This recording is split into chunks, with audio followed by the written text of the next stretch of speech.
Fresh, surprising, provocative, aesthetically pleasing speech may have an awakening effect on a person's mind and heart, short of regeneration, and still important as an awakening of emotional and intellectual sensitivity to more serious and beautiful things.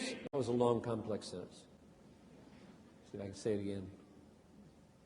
One of the effects of a poetic bent or a striking bent or a fresh bent or a creative bent in language is that a person who's already listening might have a light go on in their fallen mind concerning the magnificence of something short of Christ, but on the way there. A kind of readiness and sensitivity to see bigness or greatness or beauty where you've never seen it before, and you've opened up a dimension of life to him that is not yet regeneration, but would be so much more likely, it seems, that if he looked at the Scriptures, he would see something great there. And I'll just give you one example from the Psalms of what I mean. David was the great poet of Israel, right? Psalm 19, verse 1. The heavens declare the glory of God. Now, there are two problems here for most people. Not only do people not see God, they don't see the sunrise. Did you see it this morning? I didn't.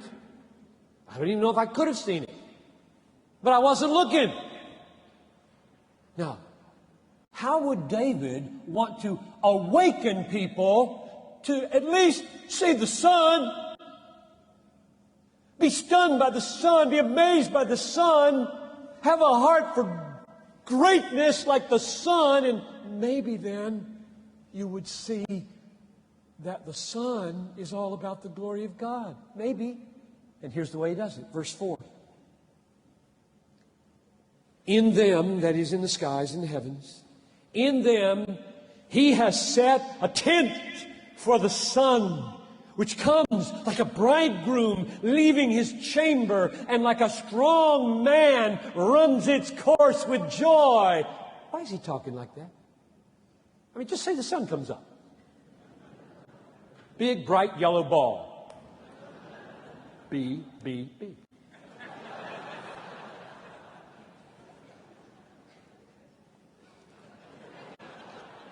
Well, I think the reason is because human beings, whether it's under God's immediate inspiration or simply God's providential help, human beings love to use language that will help people have eyes to see what they never look at. I was walking across the bridge after the 6:30 prayer meeting last week, and the sun, right now, this is the time of year where it happens, right after the prayer meeting. It only lasts about 2 or 3 days.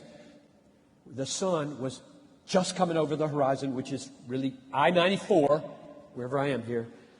I-94 is the ocean that I live beside. And it's an interstate. It's just got a wonderful sound to it. Just river flowing. Just sounds like the crickets in Barnesville, Georgia. Just got to use your imagination. Doesn't smell like the crickets, but looks like the crickets and sounds like the crickets in the middle of the night. And in the morning, as 94 goes up the hill into St. Paul, the sun appears. What's it like? It's like a bridegroom leaving his chamber. It's like a strong man running its course. Now, usually, we do just the opposite. We take things in nature and make them the analogy so that we can understand humans. This wedding was like the sunrise. That's what he did.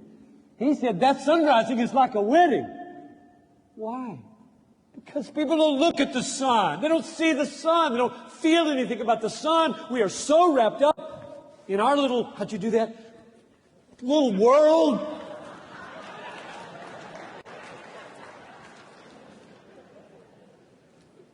And poetry or art or craft or surprise,